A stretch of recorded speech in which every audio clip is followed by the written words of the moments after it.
Okay, ladies and gentlemen, what's going on, guys? I have with us today a very, it takes the word utility token to another level. Like, this is what a utility token really is. Charge.io, they're on the line with me right now. Joseph and Assad, how are you guys? Co-founders of Charge.io, I should say. I'm sorry. How are you? Good. Good, good. So I'm glad that you guys were able to make it today. We tried to do it yesterday, had a little hiccup there, but very interesting idea. Joseph reached out to me maybe what has been about a month or so. We've been going back and forth. You guys have been getting some things going and really making progress with the project. So Joseph, tell me a little bit about you, how you got into this whole crypto space. I know you got a little mechanical engineering and some gaming hardware background. Just kind of give the audience a little bit more detail about yourself. Sure. Thanks for having us on your show. Absolutely. My background in business side of things is in computers. Had a profitable gaming computer company called Stealth Machines. Now for some time, about 15 years. As you mentioned, mechanical engineering and economics were my training in college. I completed in economics, had quite a bit of training also in engineering though, which is why I'm able to wear a lot of hats for this, the beginnings of this. So kind of went through the CSU Engines and Energy Laboratory there through that training there, and on through life. Computer company kind of tied into mining over in Iceland, where I helped do a build out there. That kind of got me introduced to that world. Yeah, I was assuming that if you were building computer units and rigs, you were definitely you got yourself into cryptos with the mining side, I would assume. Yeah, so I helped with Enigma farm build out in Iceland with Genesis. Nice. So we had a lot of fun out there, and yeah, it opens your eyes to doing things on a just a broad scale, and seeing some very revealing things about the crypto side of things. Certainly giving us an interesting perspective to begin this. So how long have you been in cryptos altogether? Oh, I'd say just under 2 years now. Okay, cool. So Assad, you're over in Pakistan, and I know you have experience with startups, and you've founded a few companies yourself. Kind of give me your rundown and how you found yourself here with WeCharge and Charge.io and cryptocurrencies. Yeah, I have been working from the last 15 years into marketing in startup development, different kind of business developments. And from the last 2 years, I've been looking into the cryptos to see what's the latest coming in, and there are lots of innovative products coming in with the cryptos. So I joined Charge as a digital marketing head, and then later on we developed a WeCharge with the ideology. Joseph has a very good idea about WeCharge and how we can help society to transform into a green zone.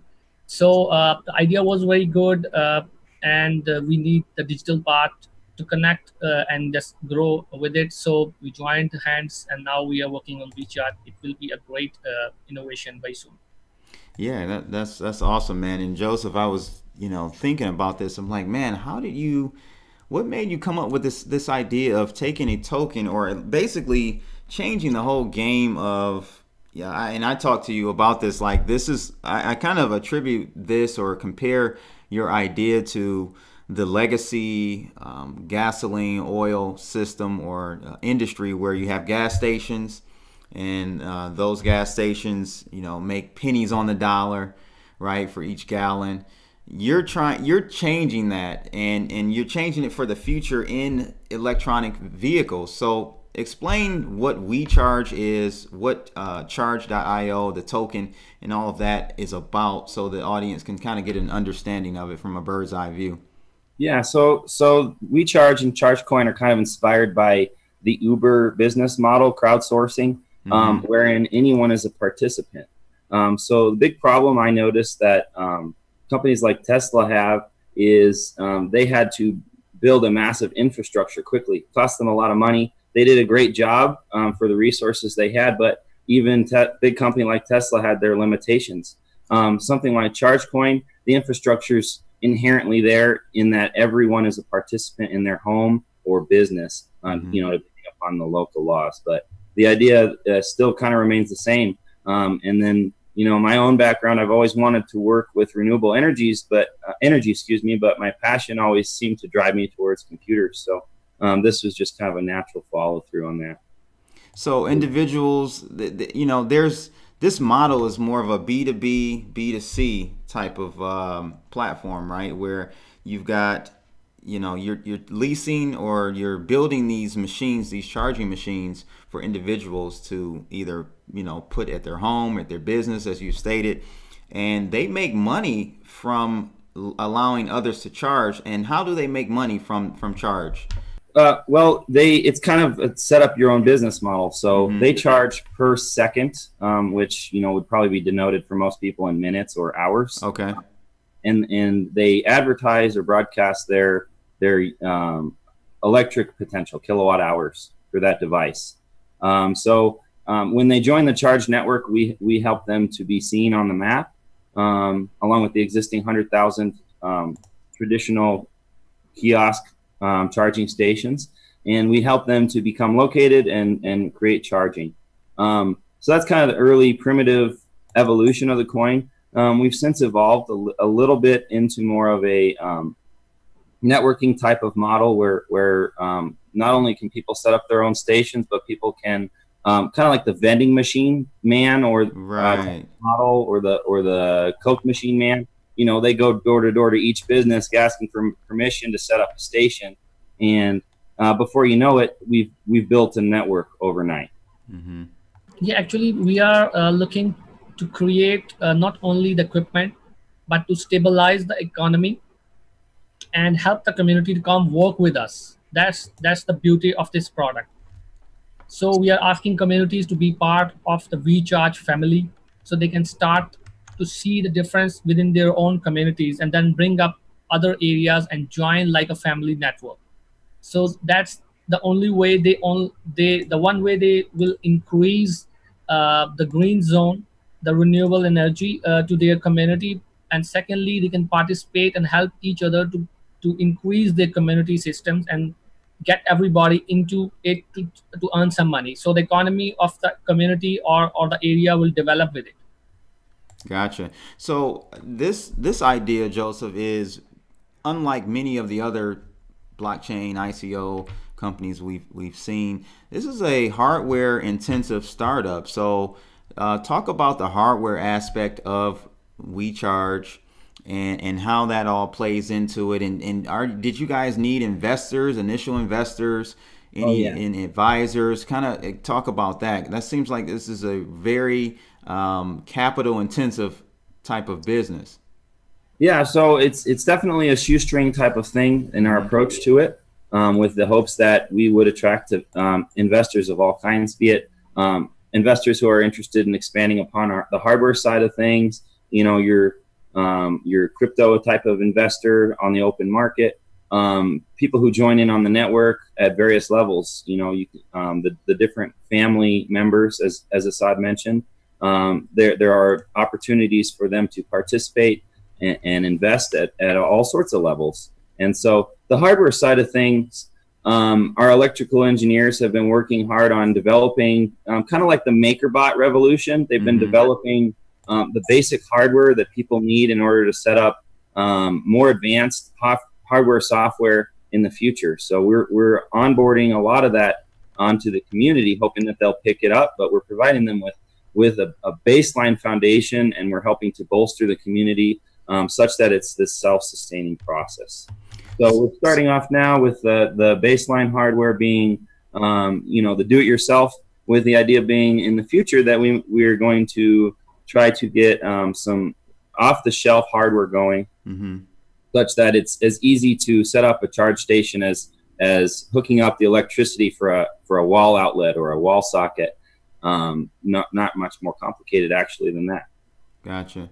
So we talked about, Joseph, offline about you guys splitting the coins management, and I thought that was an interesting strategy you're going with. Kind of explain to me, or explain to the audience really, what was your strategy behind splitting coin management between the WeCharge and the Charge.io entities? Yeah, so there's the fiat arm, which is WeCharge, and that's the hardware side of things also. And then there's Charge.io, which is the crypto side of things, the coin itself. And so recognizing that this is a utility coin, the coin itself is more communal or utility in nature. Anyone can pick the ball up and do whatever they want with it, play around with it. Whereas WeCharge is more of an established framework for people to join in on the network. And so, but you know, the two tie into one another. Mm-hmm. For example, we're working on a solution now that will help give open market purchasers what they really want, which is value directly attributable to something utility in nature or something tangible such as energy time, which is what we're doing here. So the possibilities are, to begin with, quite endless. And one of the possibilities for one of the early evolutions of this is essentially a tie-in wherein every time a charge action occurs, the value is transferred autonomously on the open market. And when it's autonomous, I mean to say, like, it's running on its own completely with no administrator even towards the tail end of the evolution, that is to say. It's running fully autonomously such that I feel it's almost organic. And therefore, it's the fabric of its essence becomes to prop up the value of the coin on the open market.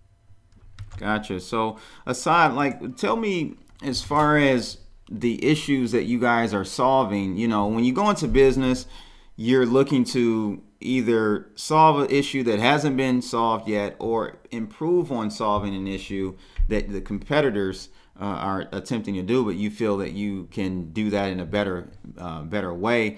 It kind of explain why WeCharge, why Charge.io, why are you guys going to succeed, and why you're better than the competitors that are in the space already? Yeah, actually, the main thing, what I see in the market, which is going on, the competitors or other companies, they are building business. So actually, what WeCharge has a beautiful idea that we are not only building business, we are building communities. We are taking the communities with us. We provide them what they require, and the renewable energy. And you can see this Tesla bringing up the things in.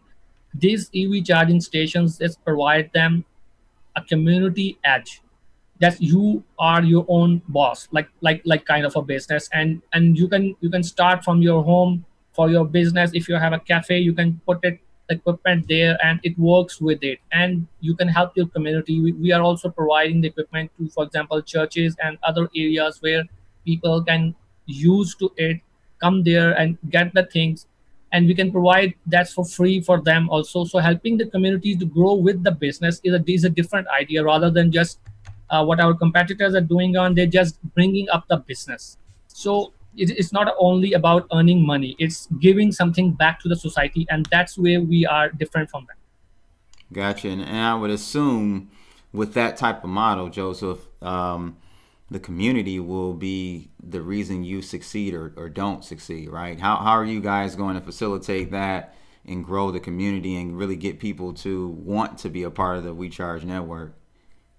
Yeah, actually, we have created a community family charge family model, by which we are offering different community sections, like the cafe owners, those who have small shops and other areas, or already established charging station. We have 3 different models for these people to help them to connect with the WeCharge.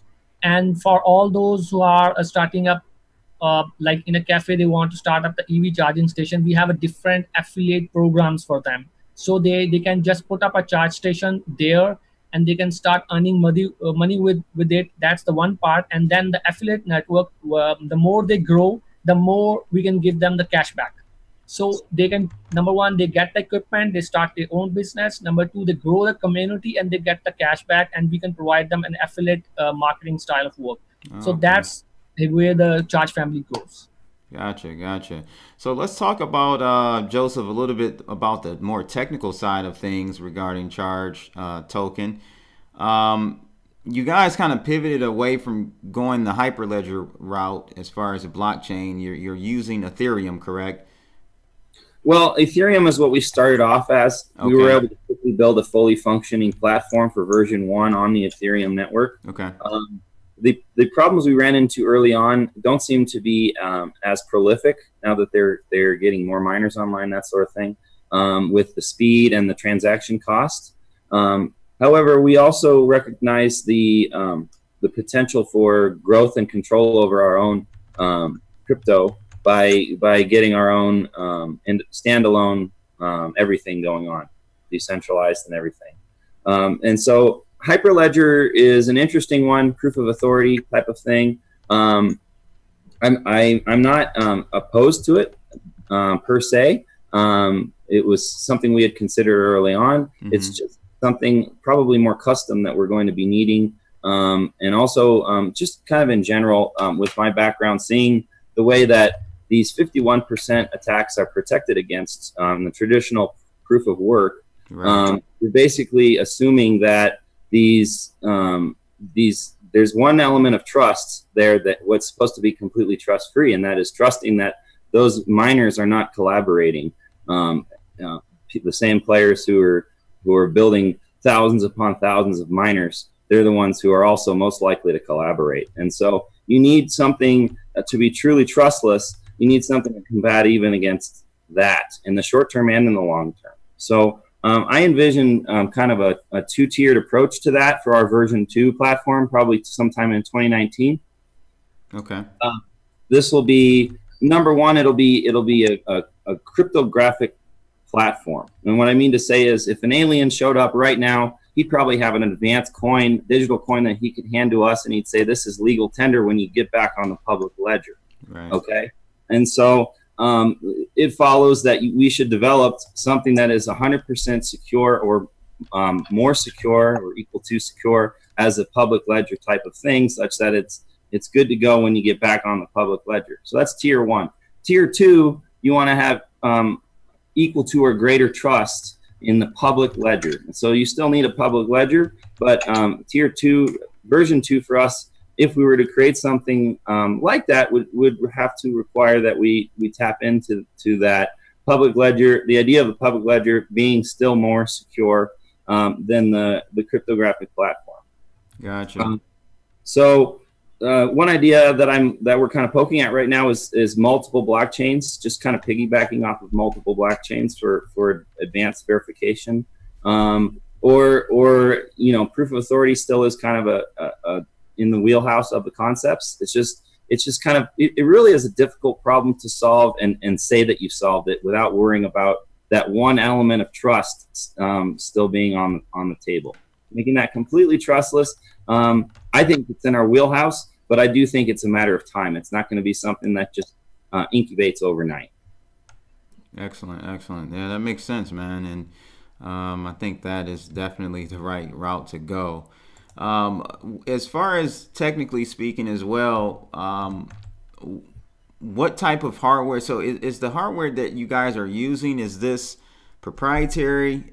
Is it out of the box? How do you guys build these out, and how do you implement it into the network? The do-it-yourself early on stuff that we've already got available, that's just off-the-shelf parts. You could pick it up at probably Home Depot or Amazon.com. And hire an electrician to check off on the final job, and you're good to go. So do you guys sell those online as well? On the WeChat.com, yeah. And so that will evolve into more of a plug-and-play type of all-in-one part.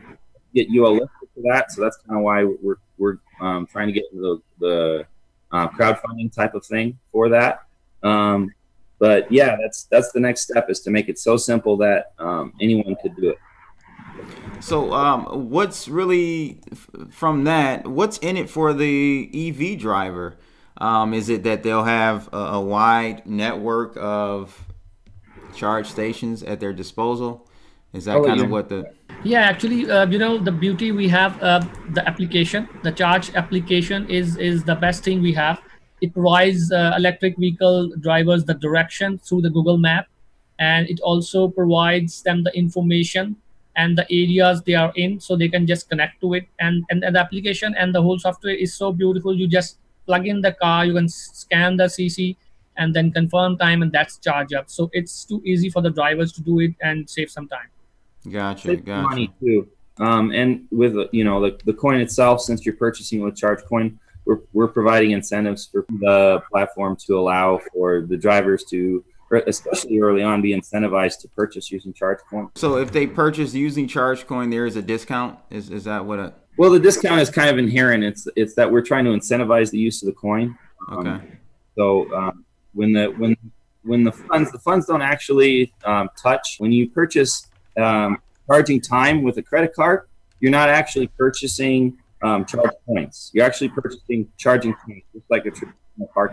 And so the node owner or the charge station owner is incentivized to receive charge coin, or we charge a fee if they choose to receive additional US dollars. So that's where it all ties together with the market buy model. So it creates an open, a buy order on the open market. Mm-hmm. Every time a transaction moves from credit card, traditional, everything's traditional, parking meter on the credit card side of things. On the node side of things, it's their choice, credit card or, US dollar or crypto. Okay. When that happens, again, that autonomous order happens on the open market. Okay. On to the driver by way of the coin essentially being anticipated by way of the autonomous market action to go up in value over time. Market value. Gotcha. So that's a great way to execute it, but I do see with you guys challenges for sure in the whole chicken and egg saying, like how do you get people to have charge stations around available for the end user to find them? So how do you guys plan on tackling that challenge? So the end user's already taken care of there, and then as they find those charge stations popping up on the map, they'll just naturally also be on the map. Yeah, actually, as Joseph mentioned correctly, it's already on the application map. They can find it. Plus, we are also working on the two different side-by-side processes. Number one, we are just booking the already existing EV charging stations to connect with the charge system. And we are hopefully very successful with some of the joint ventures. And on the second side, we are just offering the community, as I mentioned earlier. So the community is helping itself and they're building the station. So moreover, we will see a lot of influx coming on to the map also. Gotcha. So what are you guys planning on for the future? I mean, I remember back in, was it like 2009, 2010, possibly, I can't remember exactly the year, but we had a crazy run up in crude oil price per barrel. It's like 140 a barrel or something like that. And everyone was going crazy about cars and vehicles, your traditional gasoline vehicles. Do you guys see that being one of the catalysts for EV usage going up in the future, that, the cost of crude heading back up to those highs that we had back in 2009? Yeah, if you see economies of scale, you see the petrol, it's going to be, the minimum average storage countries have now. So in the future, you will see the petrol prices will be going up, as we can see the storage is less and less in the world, as I could see in the Middle East and the war zones coming in between of these areas. So the petrol has the issues with it, and that's why the companies are looking to go with the differentiation policies like renewable energies, that just like EV charges, and then you have a solar equipment. So I think the best of the other equipment which is in the market is the EV chargers. And as you see, the prices already started to flow up in the market because of some sanctions with the Iran policy, and some other economies, they have the problem within the Middle East sections, where has the most supply of the petrol. So I think with that in the value, plus the electricity producing from the, you can say, nuclear parts of the area in the world, it becomes lesser and lesser in the cost. So the petrol going up, electricity dying in the process. So I think this will give us a more boost with the value of price. Gotcha. Yeah, and I'll add, if I could, Assad. Sure. Renewable energy is one of the big problems that we're trying to help solve. There's no silver bullet in renewable energy. But it's important to not call ChargeCoin what we aren't. You know, if you're still tied to fossil fuels with respect to your electric vehicle charging station, it's still a fossil fuel action. So what we are trying to do is, we're creating an infrastructure. We're actually also kind of breaking into the Powerwall, the custom Powerwall market. And we're tapping into solar panels, wind power, all that, to kind of trickle charge this massive network of batteries and allow for those batteries to naturally obtain their incoming energy and then expel it also. Gotcha. Is that as far as your tokens, guys? What's the supply on the charge token? How many do you have, and are those tokens burned at any point during the cycle of usage? Yeah, so that's an old artifact of the old white paper. Nice thing about our white paper is that it has permission to evolve. That's when we kind of act. There were and still are 90 million charge coins in existence. The vast majority are still owned by the ChargeCoin core team, which will try to get that to a fully autonomous dispersal, a sustainable autonomous dispersal, which I kind of stumbled upon in my mentioning when we were talking about propping up the market value of the coin. Yeah, and so no, we're not going to burn those tokens. We found that that's a bad idea in terms of a hot market. If something's going to get hot, you don't want to slow it down by burning those tokens. So that's one of the things we've written out of the early white paper, and now we've since replaced it with that fully autonomous model instead. Gotcha. Okay. And there are currently 750,000 in circulation. Okay, cool.